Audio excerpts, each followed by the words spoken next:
Buonasera, bentornati a tutti. Come diceva Silvia prima, siamo alla terza edizione, quasi non ci credo, però comunque siamo tutti molto, molto contenti. E prima di presentarvi la nostra relatrice, io volevo darvi due informazioni di carattere organizzativo. Abbiamo lasciato nei sedili questo volantino che vi invito a prendere se non l'avete fatto e tenerlo. C'è una copertina e qui dietro c'è il programma di tutte le conferenze che terremo quest'anno.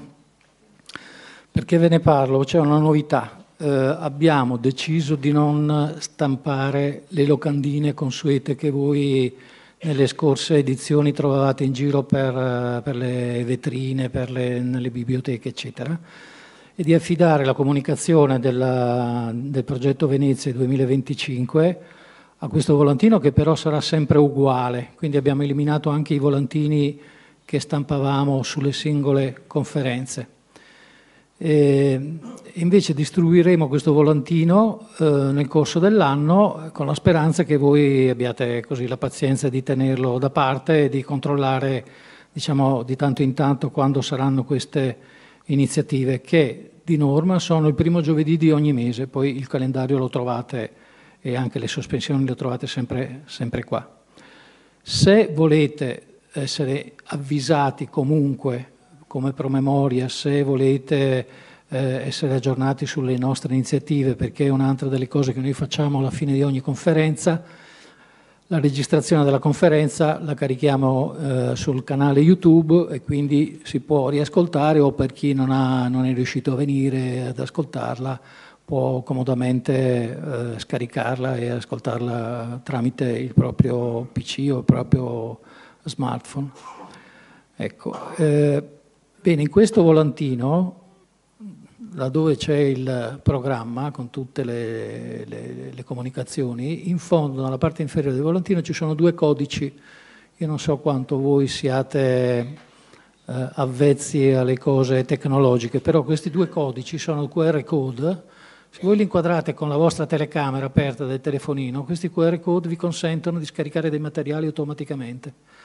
Il primo QR code, dove c'è scritto introduzione, vi consente di scaricare un documento abbastanza lungo che vi spiega per esteso le finalità del progetto Venezia. Un documento abbastanza lungo, ma uno lo può leggere con calma e può vedere quali sono le nostre finalità, le nostre intenzioni e soprattutto avere un resoconto anche di quello che abbiamo fatto negli scorsi 2 anni. Il secondo codice, invece, quello che avete a destra in basso, vi consente, come vi dicevo prima, di collegarvi al canale YouTube automaticamente del Circolo e di poter vedere le conferenze, le vecchie conferenze e quelle che di mano in mano caricheremo. L'invito dunque è a conservare questo volantino, magari prenderne anche più copie, così ci date una mano per fare un po' di pubblicità al progetto. E invece, se volete essere aggiornati, diciamo, mensilmente sulle nostre iniziative, vi consiglio di collegarvi ai canali social del Circolo, che trovate nella prima parte dove c'è la copertina, e in particolare al canale WhatsApp, perché lì potrete avere degli avvisi che potrete esaminare con estrema facilità. Ecco, questo per tenervi informati. Il mio compito, come al solito, è quello di presentare la persona che si rende disponibile e ci fa questo grande regalo di esporci i risultati delle proprie ricerche e dei propri studi che a volte sono durati per anni e sono anche tuttora in corso.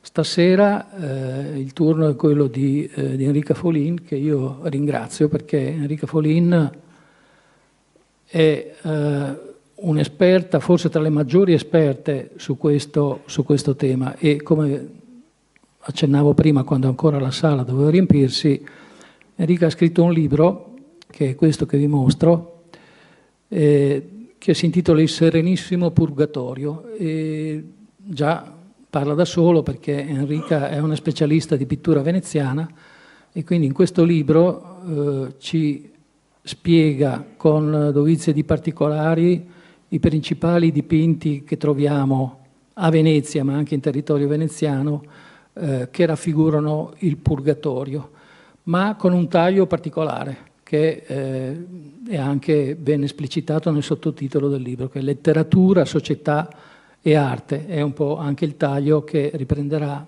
in questa lezione che ci farà questa sera. Enrica è una storica dell'arte, si è laureata a Venezia con il professore Augusto Gentili. Forse non tutti conoscono la fama di questo vero e proprio maestro della iconografia e dell'iconologia, e dell'iconologia soprattutto veneziana. E Augusto Gentili è uno storico dell'arte che si è dedicato alla iconologia, e lui definiva iconologia contestuale, che vale a dire che significa studiare il dipinto non solo in sé per sé, ma in relazione alle connessioni che questo dipinto può avere con la mentalità letteraria, con quella artistica e anche con le mentalità diciamo diffuse a Venezia, soprattutto nel corso del Cinquecento, perché Augusto si è prodigato tantissimo a approfondire lo studio di questo secolo. Enrica è una sua allieva e quindi anche stasera vedremo che cosa significa. Non è mio compito stasera di addentrarmi su queste questioni di carattere teorico, che cosa significa iconologia contestuale. Vedrete che il taglio, il modo di affrontare la spiegazione del dipinto è molto particolare.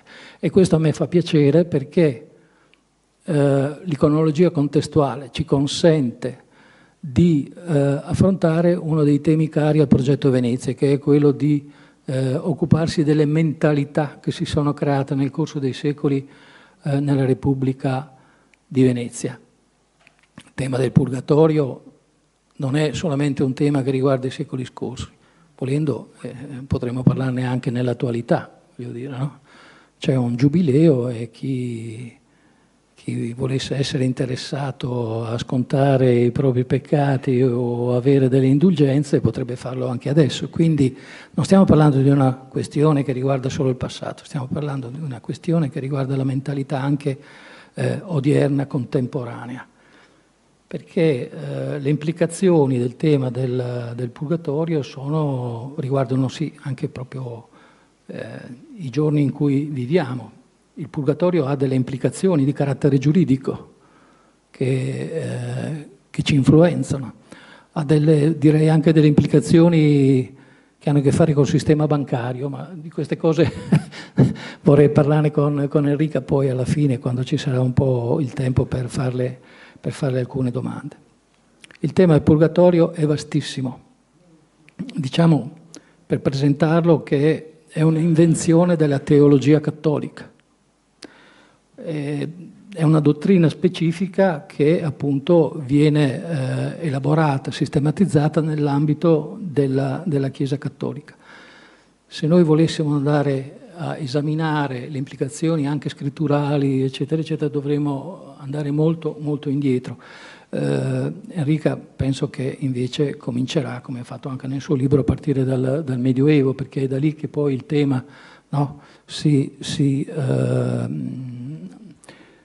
prende la sua forma, quantomeno nelle enunciazioni per esempio fatte dai concili. Mi riferisco al concilio di Lione, che è del 200, quello di Firenze di 2 secoli più tardi, e soprattutto il concilio di Trento. Il concilio di Trento, ricordiamo le date, 1545-63, è un concilio che si occupa di tante materie, ma anche di quella del Purgatorio, e sul Purgatorio si sviluppano delle polemiche potrei dire ferocissime contro i protestanti. No? Martin Lutero polemicamente chiamava il Purgatorio il terzo luogo, sospeso tra l'inferno e il paradiso, ma dietro il Purgatorio si nascondevano delle polemiche contro la Chiesa Cattolica e le pratiche inaugurate dalla Chiesa Cattolica per appunto scontare i peccati, non solo personali, ma anche di quelle delle anime dei morti.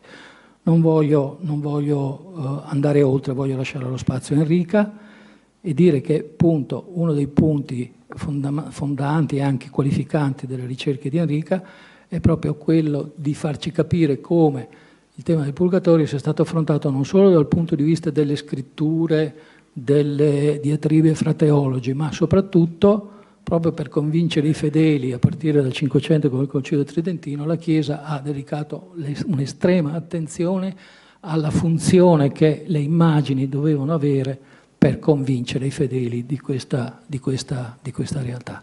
E a Enrica io lascio la parola ringraziandola ancora tantissimo per aver accettato di venire qui ai Candiani dal lontano Lido, che è sempre un'avventura, no? Partire da come la chiami, l'isola, il Lido, no? L'isola che non c'è. L'isola che non c'è. Grazie. Grazie.